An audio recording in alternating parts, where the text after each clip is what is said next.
Welcome to another episode of Punch TV. Well, as they say, the devil is in the details, and that is what this episode is all about. We're featuring a couple of different artists. First up, we'll have Jeff Burton. He is Auroraman, and you have seen him on the show before. He has a GoFundMe campaign going, and we're going to hear the details about that. We also have artist brothers extraordinaire, Donovan and Chris Shearer. They paint those little miniature guys, and the detail is insane.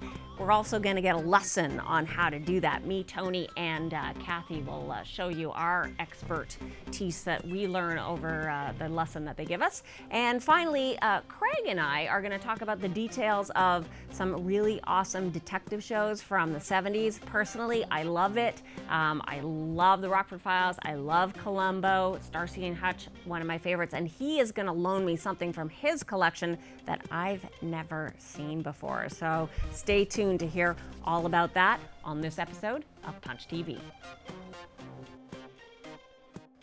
I am here with Jeff Burton, otherwise known to most as Auroraman. It's pretty awesome to have you back on the show. Well, thank you very much for having me again. I love doing it. Excellent. Well, you've been making comics furiously and doing all kinds of stuff, and we wanted to get a catch up on how things are going. Sure. So I know, first of all, we want to talk about the GoFundMe campaign. Please tell us about that. Okay, I guess that is the biggest place to start right now. Basically what happened is I did the Kickstarter for issue number 1, and it was great. It was a success, and the money sat in my bank account waiting for the printing to happen and the bills to roll in to pay for it. And somewhere in between that all happening, that money disappeared. It's confusing to me even after it's been a year and a bit dealing with this. There's been 3 separate investigations, and in the end, in the fall last year, the bank came back to me and said, okay, obviously enough evidence has been provided that we can say that this case is closed, and unfortunately that's how that is. And I was out just shy of $10,000. That's ridiculous. I know, it is. And even my lawyers, they looked at it and they said, okay, everything is done to the point where, we're pretty much hands tied on being able to try and fight it anymore. But they just, the whole cyber crimes and stuff like that, it's such a weird and bizarre world that stuff like this can happen. But you also find out that banks have themselves covered that, if something were to happen and they can prove that it wasn't their fault, then unfortunately it's not their fault. No. So back to scratch then, we're getting more money to make Auroraman happen well, again. Well, basically it is, I'm left with these bills that were waiting for this money to return to me. And so I've been trying to pay them off on my own. As a teacher, I had a summer job while I wasn't teaching, and I kept that into the fall. So teaching and working on the side and still raising a family and all of that. And trying to create your comic. Trying to keep going with comics. So very reluctantly, but after the cajoling of a lot of my friends, I started the GoFundMe in December, just because it was really difficult to do on my own. Yeah. I really wanted to do it on my own. I felt, okay, you know what, maybe I screwed up somewhere and this is why this happened, so it was on me to fix it on my own. But that wasn't working. It was really tough to kind of chisel away at it a little bit at a time like that, and it really wasn't getting anywhere. And well, that's what the community is for. Well, and that's what people kept telling yes. me, but I just kept saying, no, you know what, the community's done so much already for me. I've got this. And meanwhile, depression set in, and it was tough to create stuff and everything because I just couldn't do it. No. So created the GoFundMe. Awesome. And the response has been great. Yeah, people are excited about it, and they're talking about it. The people that I thought that I was letting down because of all of this have come up and said, no, you're not. This is something that just happened, so let us help you. Yeah. Yeah. Well, that's good. Okay, so how do people contribute? The easiest way is you go to www.gofundme and you find Save Auroraman, and that's the campaign. Okay, and you can donate money. This is awesome. There's also a contest to the middle of February at Amazing where you can create a tribute, so a drawing or a poem or something like that, and you can win $50, and all of the entries will be posted on drawmeincomics.com, and people can make donations that will just funnel right into the campaign as well. Awesome. So very excited about that. Me too. Okay, now I want to talk about something that I heard about that happened recently. Sure. Auroraman getting political. Oh, a little bit, yeah. You got to meet the Lieutenant Governor. Yeah, we were. I took part in a professional development that was all about teaching democracy and stuff like that. So I spent 5 days in Regina at the legislature and tours and meeting all kinds of people. And one of the things that we got to do on the one evening was we had supper with the Lieutenant Governor. Now, this was not just, going out for dinner or anything. No, this was supper at... This is a big deal. Yeah, Queen's representative. Yeah, at the government house. So, we had to be dressed up. We had formal protocol to follow and everything.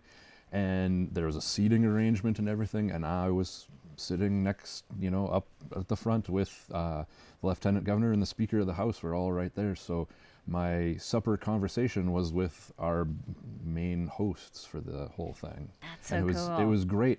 And of course, as conversation rolls and everything, and they're asking, getting to know you and stuff, well, Auroraman comes up because it's just kind of who I am. Yep. And, he thought it was amazing. As an advocate for so many great causes himself, the fact that I'm created a superhero in Saskatchewan and I'm using it to help encourage literacy and I'm using it to help encourage artistic-minded students and stuff like that. He just thought it was a fantastic project. Because it is awesome. So keep up the good work. Thank you. Unfortunately, we are out of time, but on the horizon this summer is going to be the Humboldt Summer Sizzler. Yeah, you Where betcha. can people get information if they want to participate? If you want to get involved, find the Humboldt Summer Sizzler Facebook page, and that's getting updated as things are being planned and organized. Okay, awesome. Well, that is our time with Auroraman today. We will put all of the different links on the Facebook page for Punch, so if you missed any of this information just now, you can go there and find out how to contribute and how to also get involved with the Summer Sizzler this summer. Awesome. Okay, good luck with the campaign. Thank you so much. And thanks so much for coming on the show. Not a problem. Thanks for having me. Oh, you're welcome. We'll be right back after this.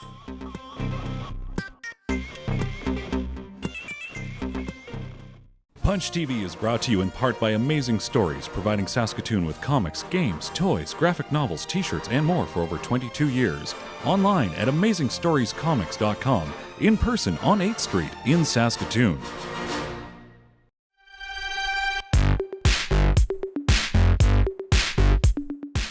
Hi everybody, my name is Tony and welcome to The Collector.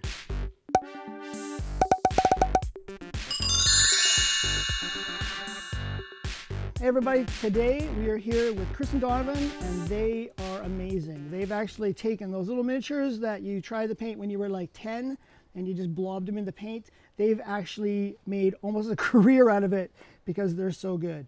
Here we go. Chris, Donovan, let's talk about your painting techniques. It's amazing. Look at these things. They look like you would buy them at the store because they're just like awesome, but at the same time, a million times better than anything I've ever seen before at any of my collecting whatsoever. Where did you start actually, when did you start actually learning or doing the painting? Was it when you were young? Yeah, I think probably about 15 years ago. I think I had just started, or just about to start high school, probably grade 7 or 8, yeah. And Games Workshop at the time had a really cool Lord of the Rings miniature game. So we kind of purchased that and kind of dabbled with that and picked away at it during high school. And then kind of trailed off a little bit when we went to university. And then, after you finish university and you suddenly have some spare time and some spare income again, then kind of started up again. So I didn't have that. I never had that. No. I never, spare time and definitely no spare income. No, well, definitely not. Yeah. Not much of you. Yeah. All right. Life finds a way. So your brothers, do you do this together? Is this something that you actually do together? Yeah, this has been a hobby that we've been doing together since we were that age. Wow. I'm a couple years younger, so I kind of followed a lot of his example of learning how to paint. Yes. And it's amazing how, because together, are you painting the same figure like together as in, or just separately? So each one of these is amazing. So is this something that runs in the family, or you actually have an artist family, or is it? Yeah, in some ways. I think Yeah. Dad's a pretty good talented woodworker, Yeah. and Mom does a lot of painting on canvas and that kind of thing. But that's about as far as it goes. We're no. So later on here, I'm going to show some footage that we actually shot about how you paint things. And me and Jody and Kathy and some other people that we know got together at Amazing Stories, and we actually did some painting, and you taught us. This is an amazing thing, but like, where do you begin? Are you beginning like actually just buying the figures and choosing which ones? Because I see some of them have been modified as well. So. Yeah. It all depends what you want to do. Star Wars came out with the Star Wars Legion game, and because we had a bit of a history with these war games, I didn't want to just paint 80 different versions of the exact same Stormtrooper.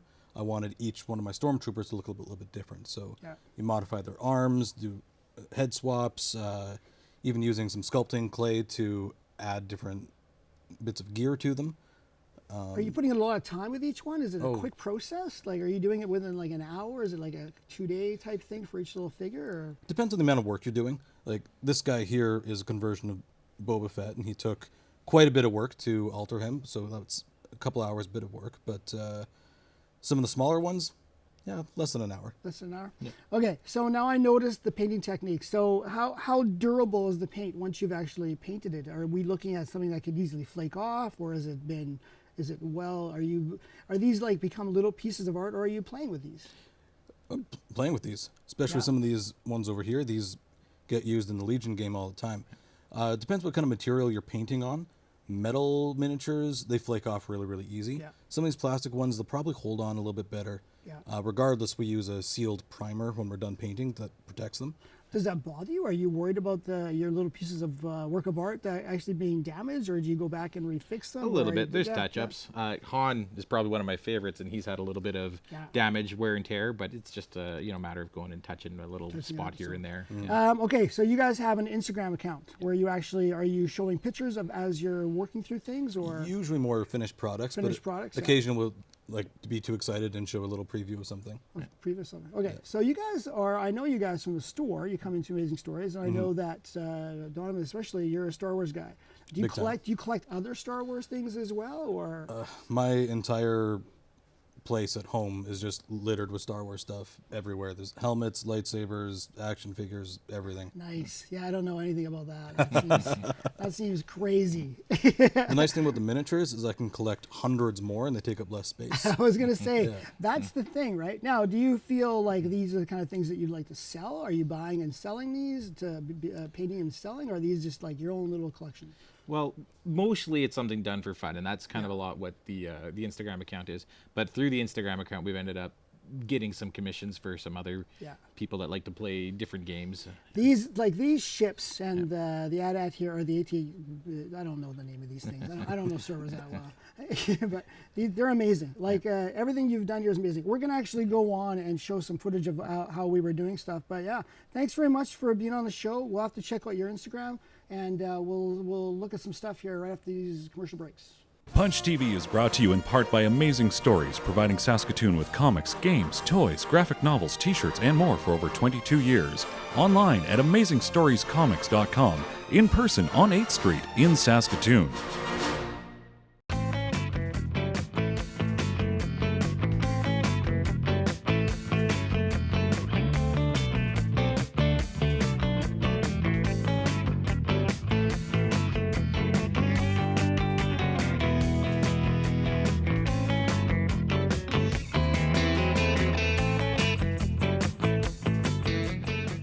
So here I am with Riley. We're just doing this miniature painting thing. I don't know about you, but I am like really, really awesome at it.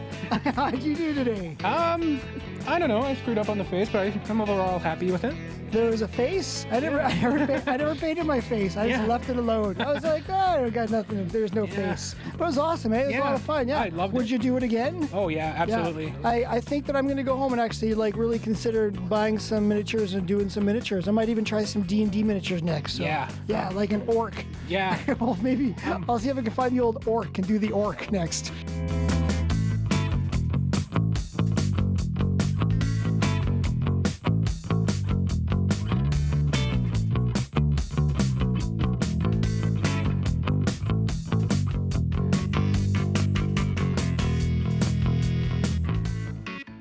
How did you get into painting miniatures? For me, it was when I was about 15, a bunch of us back in Roston, where I'm from, we just started playing Warhammer. It's called the Age of Sigmar now. It's the fantasy, so lizard men, orcs, goblins, all that kind of stuff. They come unpainted, unassembled. Is there any particular like genre? Like, are you doing more like D&D stuff or more like Star Wars-y stuff? What miniatures have captured your passion currently? For me, it's definitely the Star Wars Legion series right now. I am painting some Warhammer stuff, so sci-fi army guys, but for the most part, it's the sci-fi Star Wars guys that I'm painting now because I want to get them all done, play the game more. It's just tons of fun. What words of advice do you have as a more experienced painter for those just starting out? Don't get discouraged how long it takes or how many mistakes you make. It really is a learning experience. Even the best painters make mistakes. You see guys take, like I said, months and months to paint something. It can take a long time, and just getting to a point where you're okay with the level that you can paint to is probably the most important thing, and just make sure you have fun with it. Okay, awesome. Have fun with it. That's the most important thing. All right, thank you for talking with us, Sheldon.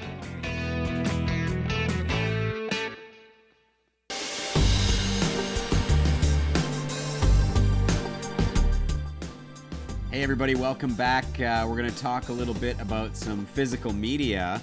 And I wanted to do a little segment where we talk about a piece of physical media and I lend it to somebody. So I've invited Jody, your lovely host of Punch, to come and chat with me. So before we talk about the thing that I want to lend her, I want to give it some context. Now, we were talking the other night while we were just hanging out, and Jody loves all things 70s cop shows. I know you've been watching like Columbo and stuff lately. So good. So, you brought a few things here. I know you're a giant like Rockford Files fan as well. I love Jim. He's probably my favorite, and like I just keep watching the seasons over and over and over. Okay, so what is it about the Columbos and the Rockford Files, all those great 70s cop shows that you love? Well, there's so many different elements to it. Like one, this is the golden age of TV. So you had impeccably good writing. The plots are interesting. The production values are through the roof. So great furniture, great cars, great costumes. Just like the way that everything looks is fascinating.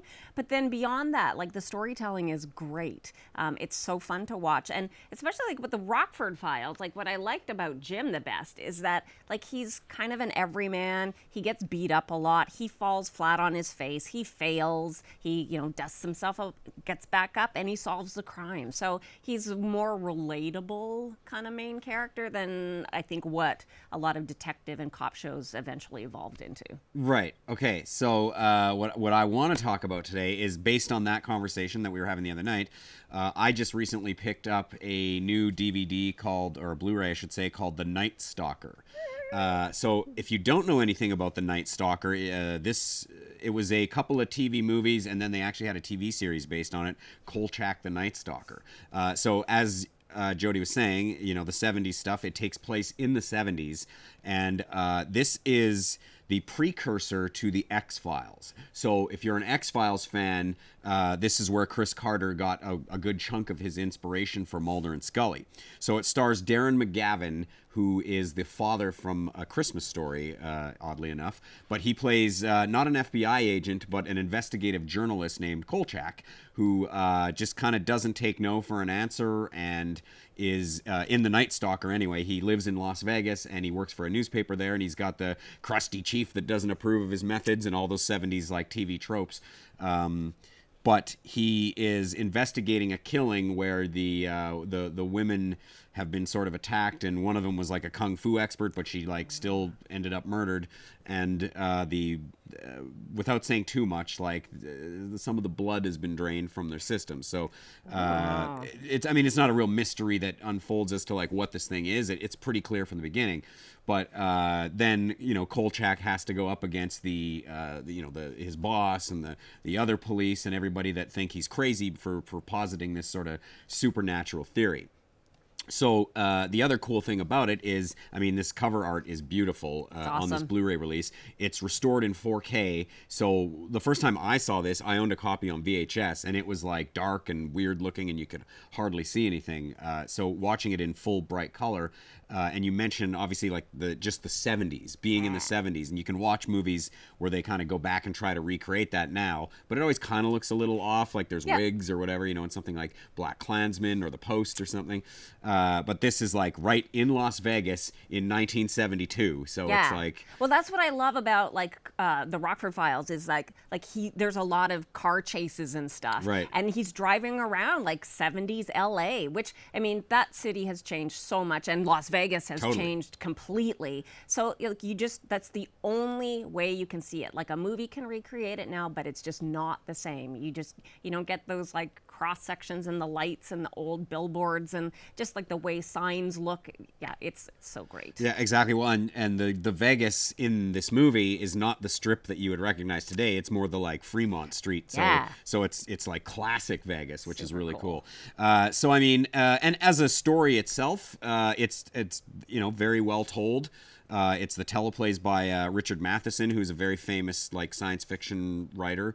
Did Twilight Zone episodes, The Incredible Shrinking Man, stuff like that. And as I said, restored in 4K or HD if you're not using 4K, and a bunch of great special features on here too. So I am very interested to see what you will think of this. I can't wait to watch it. I remember Kolchak from back in the day, but I've never watched this, so I'm eager to put this in the DVD player tonight. Nice. Well, awesome. You'll have to let me know what you think. So, okay, on a future episode, we will talk about that. You bet. So stick around for more Punch TV.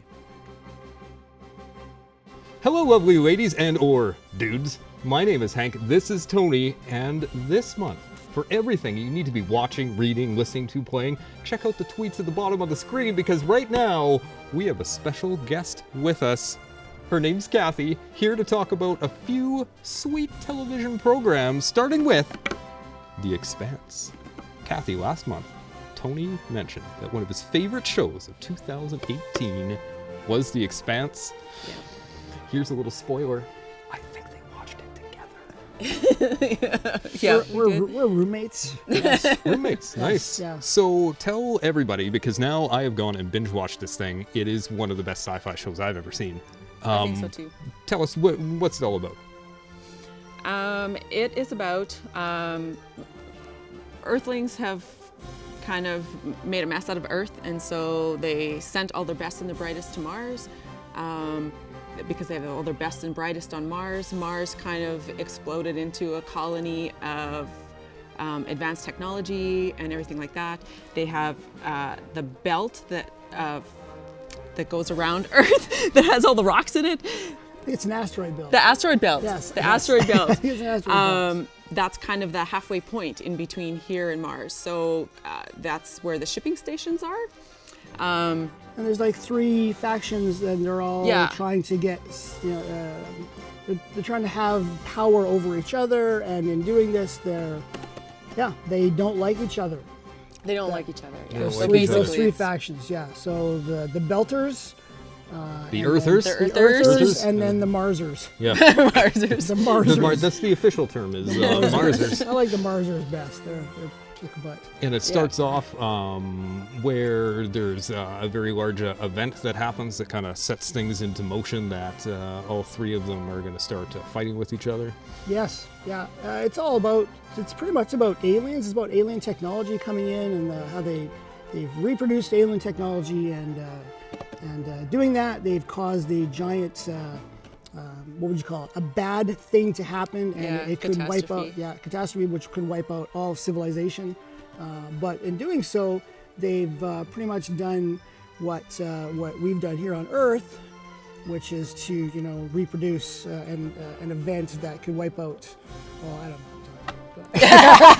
don't know. That was good. So, for the common folk who don't watch sci-fi, is there still something in it for them? Yeah. Oh yeah, for sure. Yeah. The people that make this show have researched a lot, I think, into space travel and stuff like that. It's one of the only sci-fi shows that is really scientific. Like when they're in zero gravity and it's like a conversation between 3 guys, like they're actually like the actors are like doing this kind of a thing because they're in zero G, right? So you also like spaceships like Star Wars are so unreal because there's no propulsion. There's no way to actually make an an X-Wing fighter do like loop-the-loops and stuff, where this You watch show, your mouth, okay? Star Wars is, who are you? Star Wars is real. So there's that kind of stuff too. Yeah. And there's a guy from Regina who's on the TV show as well. There so is. Why would Yes. you not want to watch Regina guy? That's And right. the budget they put into this show, and that show filmed in Toronto, Filmed in Toronto, Canadian show. Yeah. in the exact same studio that the new Star Trek is filmed in. Is it? I didn't know didn't know that. And speaking of the new Star Trek, you've watched the first episode or two now that we're in Yeah. February now. Yeah. What can people expect? Season 2. What's it's- going on? Set it up. Well, they found. shoot, can yeah. we spoil Oh, it? yeah, Can go we for say it. what it is? so they bring back somebody from around that time, Captain Pike, the original guy. It's awesome. Yeah. Pike is Yeah. actually, he becomes the commander of the Discovery. So the Enterprise is docked, it can't function, it's broken. And So he has no ship to yeah. command, and he And goes to the Spock Discovery. will be in it as a younger Spock with in the Pike days.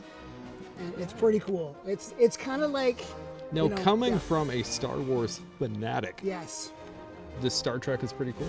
I like Discovery other than the Enterprise. I liked Enterprise quite a bit because they had a lot of shower scenes. I like that. That was the reason why you watched the Enterprise one. But yeah, this is probably the best, better than Next Gen, and so I would say so anyway. I love it. It's a really good show. Between The Expanse and Discovery, those are the two science fiction shows going right now. I'd have to say together they're even better than the last Star Wars movie.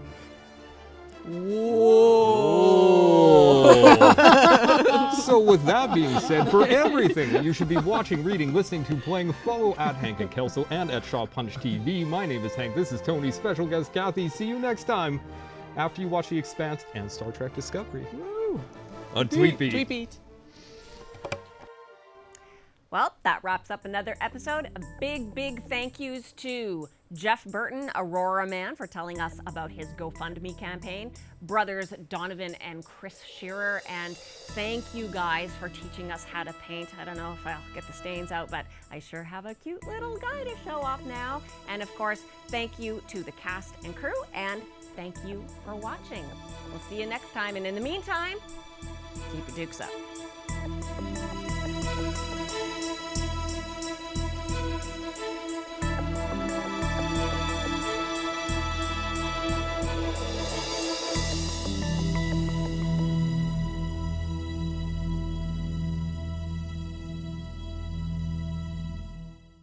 I'm gonna suck my gut in. Okay, I'm gonna Now you tell me.